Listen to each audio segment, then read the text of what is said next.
राज्यामध्ये भाजपचे 4 नगरसेवक बिनविरोध निवडून आलेले आहेत, तर कल्याण डोंबिवलीमध्ये भाजपचे 2 उमेदवार बिनविरोध निवडून आले आहेत। पनवेलमध्ये भाजपचा 1 उमेदवार बिनविरोध निवडून आल्याचं कळतं, तर धुळ्यामध्ये सुद्धा भाजपचा 1 उमेदवार बिनविरोध निवडून आला।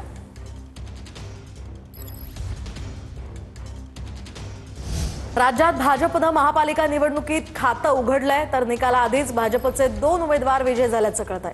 भाजपच्या रेखा चौधरींची नगरसेवकपदी बिनविरोध निवड झाली आहे। कल्याण डोंबिवलीमध्ये महापालिकेत प्रभाग क्रमांक 18 मधून त्यांची बिनविरोध निवड झाली आहे, तर आसावरी नवरे यांचीही कल्याण डोंबिवली महापालिकेत प्रभाग क्रमांक 26 क मधून बिनविरोध निवड झाली आहे।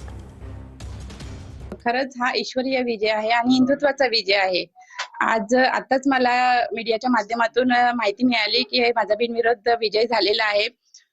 खरं तर प्रभागामध्ये काम करत असताना एक असा आनंद असतो आणि आम्ही जेव्हा फिरत होतो तेव्हा सुद्धा सगळे असे म्हणत होते की वहिनी तुम्हीच, पण आज खरंच नागरिकांचा जो माझ्यावर विश्वास होता तो विश्वास खरा उतरला आहे। हा विजय जो आहे तो महायुतीचा विजय आहे आणि याच्या पुढे सुद्धा मी महायुतीचंच काम करेन आणि महायुतीच्या जे काही उमेदवार या ठिकाणी उभे आहेत त्यांच्यासाठी मी नक्कीच काम करेन।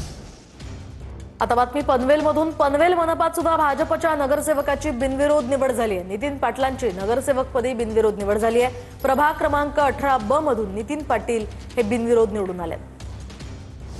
तर तिकडे धुळे महानगरपालिकेमध्ये सुद्धा निवडणुकीत भाजपनं पहिलं खातं उघडलंय। भाजपच्या उमेदवार उज्ज्वला रणजित राजे भोसले यांची बिनविरोध निवड झाली आहे। नुकताच शरद पवारांच्या राष्ट्रवादीतून त्यांनी भाजपमध्ये प्रवेश केला होता। आणखी एक महत्त्वाची बातमी। मुख्यमंत्री देवेंद्र फडणवीस यांच्याकडून या विजयी उमेदवारांचं अभिनंदन करण्यात आलंय। भाजपचे 2 उमेदवार कल्याण डोंबिवलीमध्ये बिनविरोध निवडून आले आहेत, तर भाजपचे प्रदेशाध्यक्ष रवींद्र चव्हाण यांच्या माध्यमातून मुख्यमंत्र्यांनी दोन्ही उमेदवारांसोबत संवाद साधला।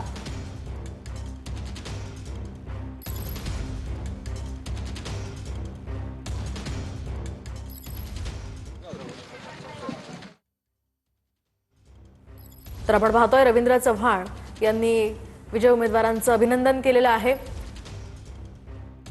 दोघ जण बोलतात आपली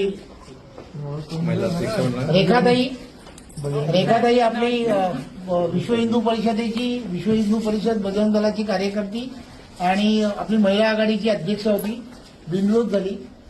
आणि नवरेताई या सुद्धा डोंबिवलीमधून त्या ठिकाणी काही बिनविरोध झाला।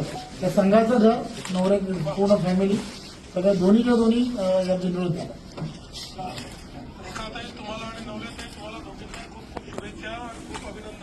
धन्यवाद धन्यवाद धन्यवाद। जय श्रीराम आणि तुमच्या सगळ्यांच्या आशीर्वादाने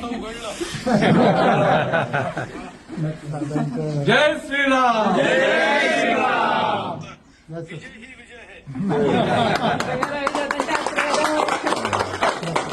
खूप खूप धन्यवाद। आणखी एक महत्त्वाची बातमी। पुण्यामध्ये प्रचारासाठी मुख्यमंत्री फडणवीसांच्या 3 सभा पुण्यात होणार आहेत, तर केंद्रीय गृहमंत्री अमित शहा पुणे दौऱ्यावर येणार आहेत। अमित शहा जाहीर सभा न घेता प्रमुख पदाधिकाऱ्यांना यावेळी मार्गदर्शन करतील। शिवाय निवडणुकीच्या प्रचारार्थ भाजपचे केंद्रीय मंत्री त्यांच्या पुण्यामध्ये प्रचार सभा होणार असल्याचंही कळतंय। तर उत्तर भारतीय महापौर बसेल इतके नगरसेवक निवडून आणू असं कृपाशंकर सिंग म्हणाले। मीरा भाईंदरसह 29 पालिकांमध्ये महायुतीची सत्ता येईल असाही विश्वास त्यांनी व्यक्त केलाय। अंदर में आपने कहा कि उत्तर भारतीय का महापौर बने, इसको संभव बनाने के लिए क्या कोशिश करेगी उत्तर भारतीय? संभव बनेगा ना, बनाएंगे ना।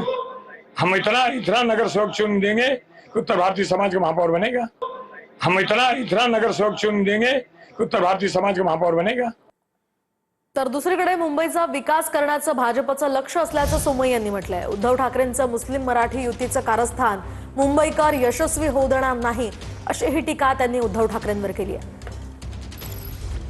उत्तर भारतीय असतो, गुजराती असतो, राजस्थानी असतो, मराठी असतो, हिंदू आहे।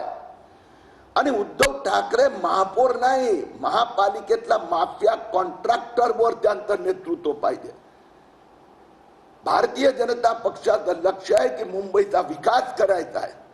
आम्ही देवेंद्र फडणवीस मुख्यमंत्री आहेत, त्यात नाही बघितली त्यांची। आणि म्हणून मुस्लिम मराठी युती करण्याचं कडकारस्थान उद्धव ठाकरेचं मुंबईकर सफळ होऊ देणार नाही। समजूतसाठी काय सांगितलं त्यांना सांगितलं पक्ष चांगल्या ठिकाणी त्यांना न्याय देणार आहे, चांगल्या ठिकाणी हो नाही मी आणखी एक महत्वाची बातमी, मतं घेण्यासाठी अशी भाषणं करावी लागतात असं वडेट्टीवार म्हणालेत. मुंबई आसपासचा परिसर कधीही भाषावाद सहन करत नाही, लोकांच्या बहुमतानं महापौर ठरतो असं विजय वडेट्टीवार यावर म्हणालेत. कृपाशंकर सिंग बोलत असतील तर तो त्यांच्या पक्षाचा दावा आहे असंही वडेट्टीवार म्हणाले. आता उत्तर भारतीय जातो उत्तर भारतीय म्हणतो, बिहारी जातो बिहारी म्हणतो, ज्याला राजा उद्या गुजराती जाईल गुजराती म्हणेल. आता ज्यांना त्यांना मतं घेण्यासाठी असे पद्धतीनं भाषणं करावे लागतात, स्टेटमेंट करावे लागतात. पण मुंबई आणि आसपासचा परिसर हा कधीही जात आपला भाषावाद कधी सहन करत नाही. कोणी झाला तरी लोकांच्या बहुमताने तो महापौर ठरतो. कृपाशंकर सिंग जी म्हणत असतील तर तो त्यांच्या पक्षाचा दावा आहे, त्यावर मला बोलण्याची